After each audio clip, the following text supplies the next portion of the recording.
আমি রাজাকার নই। আমাকে রাজাকার বলে যদি তাকেও প্রমাণ করতে না পারে 10 কোটি টাকার মানহানি মামলা দায়ের করব। আমার এই বক্তব্য সারা দুনিয়া শুনেছে। পার্লামেন্টে আমার এই বক্তব্য রেকর্ড হয়ে আছে।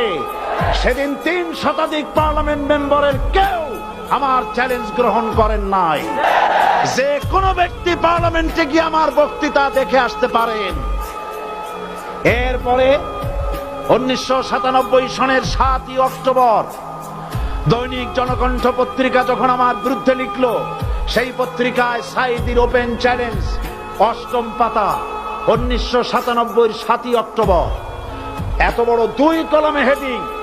সেখানে আমি বলেছি, বাংলাদেশের সকল সাংবাদিক, গোয়েন্দা বিভাগ, বাংলাদেশের সকল বুদ্ধিজীবীকে আমি আমার পিরোজপুরে আমন্ত্রণ করছি।